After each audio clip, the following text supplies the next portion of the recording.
We prepped and painted this car in 24 hours for $750 with insane results. While doing this, I had a blast learning new skills and hanging with my mates, and I hope you enjoy the video as much as I did making it.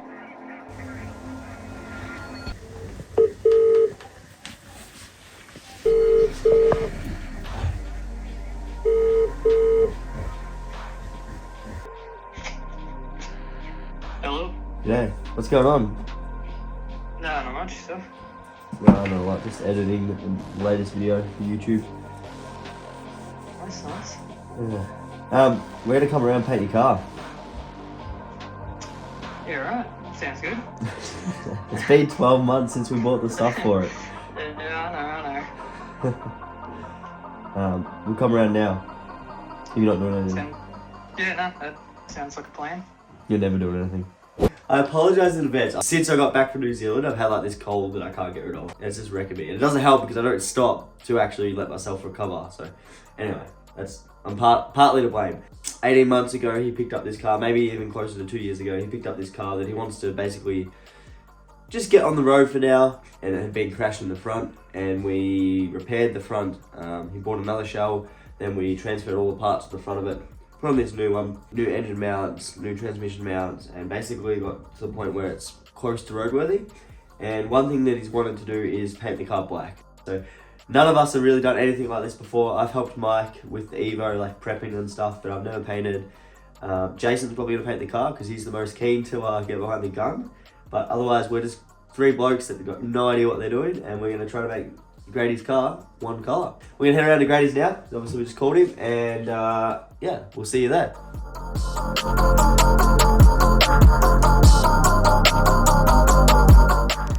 So as you can see here, we put a whole new rad support in, new headlights, and everything else is like off that car or it's already in here. So had to do a few new hoses and stuff because all this was pushed up. The battery tray was all caved in basically to the engine.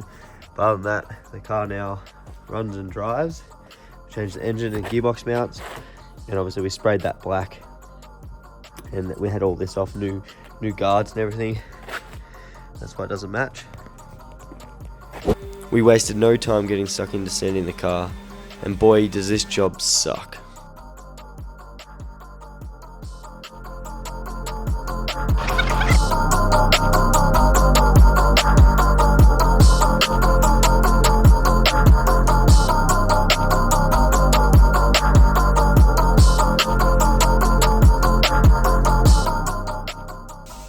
Alright, bit of an update. We ended up starting this car way later than we expected. So I'm here with Grady, the owner of the LS400, and we ended up starting around 5:30. Unfortunately, the car's been sitting here with the supplies and all the paint and stuff for about 12 months. So Grady wasn't expecting us to just ring him and say, we're gonna come around and work on the car today. He probably thought the day was never coming. But we're here, and we got here, we had to clear out all the stuff, get some good lighting in, wash the car, and move a heap of crap. And we also forgot a couple of the supplies. We had to go get an air hose because we brought our compressor, but we didn't have an air hose that wasn't real mounted in the shed and stuff like that. So anyway, here we are. Grady and I spent the last 5.5 hours working on the car. Wait, what? And we've got the car to a respectable spot. It's 10:30 at night. We've probably got another half an hour worth of sanding. So we'll do a bit more on the bonnet. We're gonna pull the bumper off and do the bottom half of the bumper. Jason's currently working now on the rear bumper, and we're gonna take a boot off the spare parts car and sand that as well. And then the plan is to paint it tomorrow still. So basically, this has gone from painting the car in 48 hours to painting the car in 24 hours because basically we've got to have this painted by sundown tomorrow, which is Monday. We've still got sanding to do, and tomorrow we're gonna wipe the car down and prepare it to paint, and then we're gonna do 3 coats.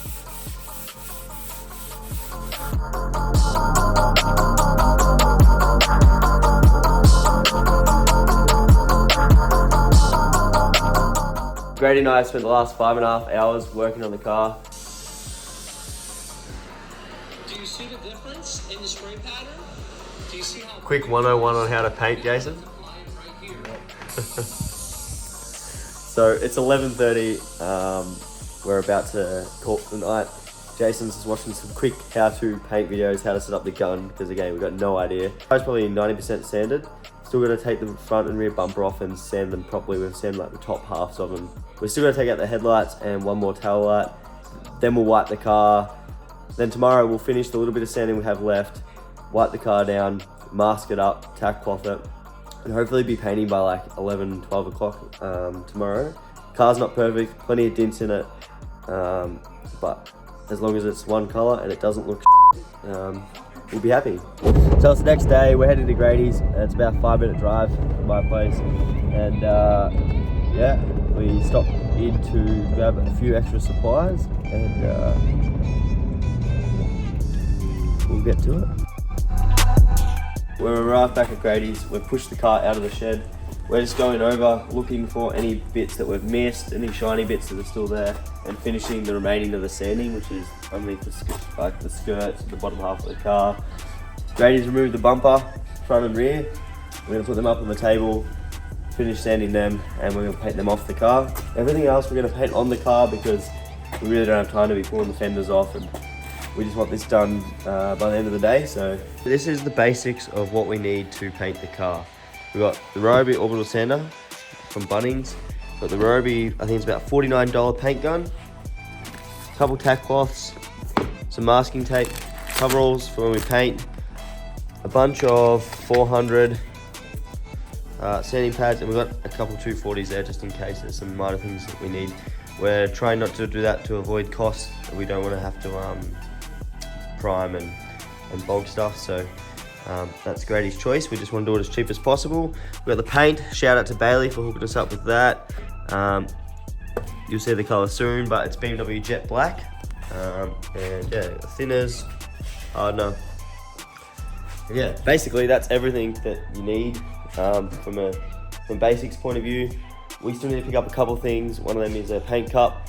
We're gonna get some tarps or sheets to hang so that we can protect the rest of the shed, and a fan. Basically, we got a little electric fan over there. We want to use that to extract all the fumes and the paint dust out of the shed, and we'll wet the floor so that the there's not heaps of paint dust floating around and getting on the good panels and stuff. So we're painting this car as cheap as humanly possible without stealing the materials that we need. So $800, allow $800 as a minimum, basically. I don't think you could do it any cheaper. Just everything, little bits here and there add up, and we're going for the absolute bare minimum. So if you want a better job, you're best to buy more. At a minimum, you need an air compressor. I had a spare air compressor at my place that wasn't still in a box, so we've used that. Stay tuned to the end of the video to see what an $800 paint job looks like, and whether you think you want to do an $800 paint job.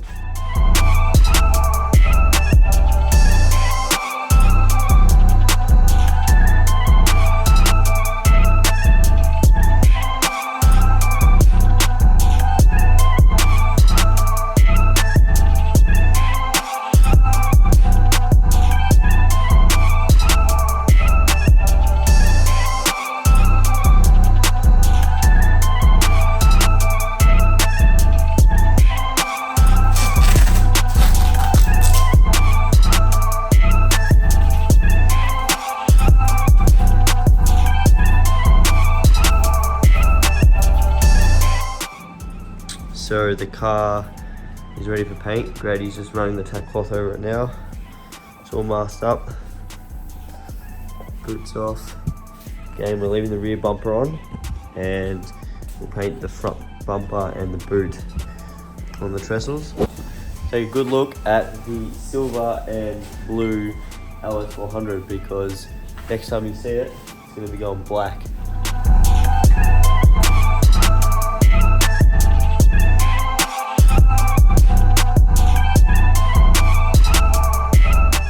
You're about to see us lay paint for the first time. To start with, we're just trying to get an idea of how the gun worked, and this is basically our test panel. We soon realised this is probably way too much paint for the first coat, and we did the rest of the car much lighter.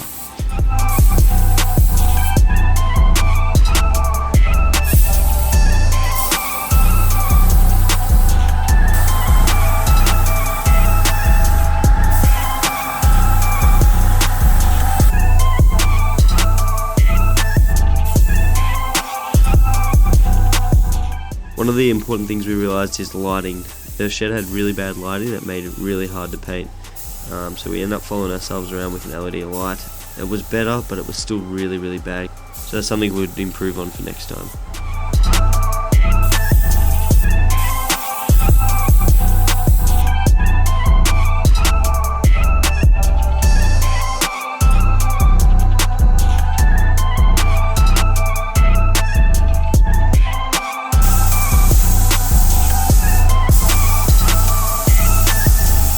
The car is black.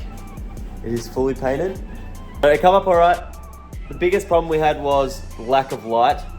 Even with the LED lights we had that we could move around, really can't see much along painting at all. So that was a major problem. The next major problem we had was the dust and dirt and stuff falling off the roof, just naturally just falling, of course, onto the paint.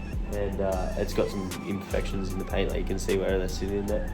Otherwise, for $700 and 3 idiots that have no idea how to paint, that watch like barely any YouTube videos because we really just winged it, it's come up alright. I'd probably paint my drift car like this. I wouldn't paint my daily like this. Grady, what are your thoughts? You wouldn't paint your daily like this? This is my daily. Nah. It's not that bad. It's not that bad. From a, you know, like a meter, it's fine. I'm a perfectionist, but I think it's pretty good for like $700. You're probably not getting much better. Obviously, the more you do it, the better you're gonna get. So, you know, if you've got like 4 cars to practice on, you do your car for the 5th time, it's gonna be good.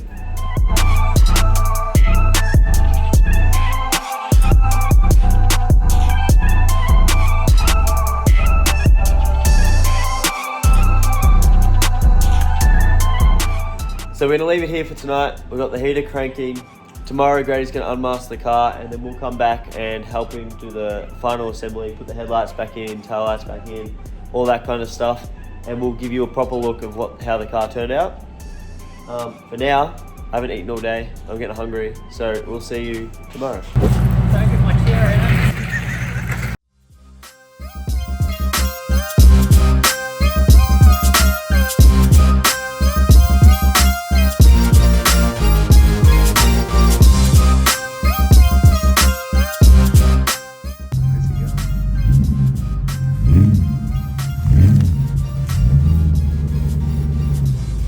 Way better than an LS.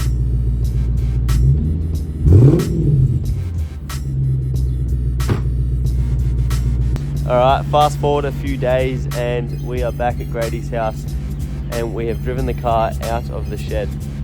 Sorry about the sun, it is super bright here, but time I finish work and get home and stuff around and get here, it's sun is almost down. As you can see, the whole car is black. We've done every panel except for these 2 little garnishes here. So there's like little bits that go here, and then we're missing one, so we're gonna find the other, get them together and we'll just paint them. We've got heaps of paint left, so there's no issues there. First thoughts on the car. Grady's absolutely stoked. We'll have a chat with him in a second. The car is one color. That was the goal. It was super cheap, and I'd say we learned some things. The first look over the panels, the first thing you notice is it's a bit dry in areas. Some of the really good areas are along the tops of the doors, the roof, but a lot of the panels on their side, doors, guards, all that kind of stuff, kind of on the drier side. So definitely would go a bit heavier on the 2nd and 3rd coats when doing that again. And I think the other big problem we had is all the stuff falling off the shed roof onto the paint. Really cheaped out in that department, and if we were to do it again, we would make sure that the room was a lot more sealed and there was no chance of dust and dirt and that falling on. And we'll probably do it in warmer weather, or definitely get like more heat into the shed before doing so. So here with Grady. Grady, what are your thoughts on the car? It's your car. No, pretty happy with it. Doing it ourselves, definitely a bit of an experience. It was. Never let Jason paint your car, that's all I'm gonna say. This is what you do. No, I'm joking. Jason did well, but we love doing shit to Jason, so it's always fun. For the budget and experience, it was good. It's good. Yeah, nah, it was awesome. And the memories, that's what it's all about. Like, we had a good time, it was funny. We gotta pick on Jason more. You guys rip on me 13 or 14 more times, I'm out of here. Anyway, let's get stuck to putting this thing back together.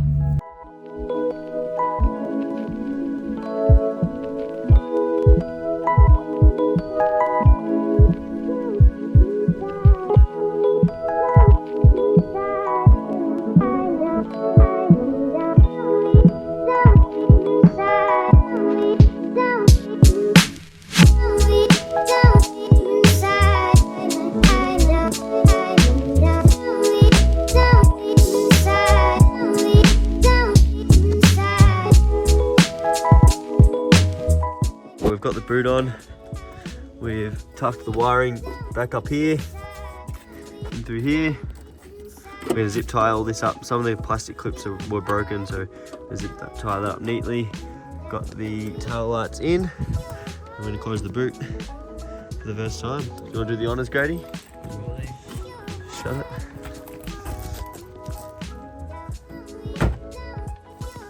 Look at that. Whole new car. So as you can see, minus a small dent here and some dents here that we didn't repair. Looks pretty good. The old boot, for example, is down here. This is what it was like. So it has been hit in the past and reversed into something or something, and it's been repaired very crap. So, but new boot makes a world of difference. So good. While Grady and I were doing the boot and the tail lights, Jason fitted the indicators to the bumper. Now we're just going to pull the car in and put the bumper and tail lights on. It's getting dark. Bloody winter.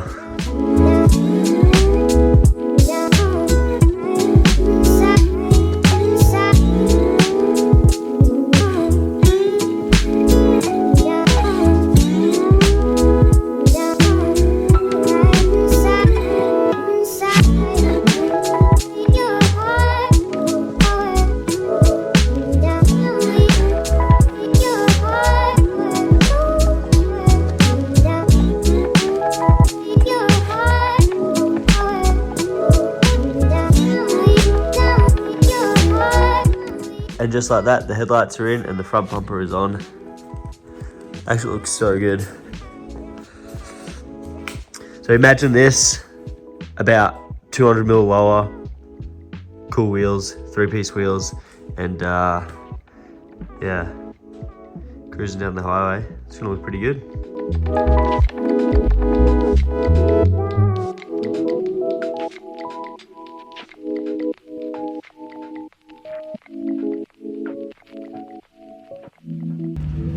Seeing the car back together, painted all one color, it just goes to show, like, you know, you don't have to just throw away a car because the front end's smashed. It's so good to see this car getting another lease on life, and hopefully it's reliable for Grady to mob around in. Let me know in the comments if you want to see more of this car. Grady's gonna put wheels and coilovers and stuff on it, all the usual stuff over time. So if you want to see more, let me know in the comments. Otherwise, you know what to do. Like, comment, subscribe. Next up, M43 turbo stuff. Head gasket's going back in. We're gonna get this thing back together. I'm gonna show you what you need to turbo an M43 on the cheap. So stay tuned and we'll see you next time.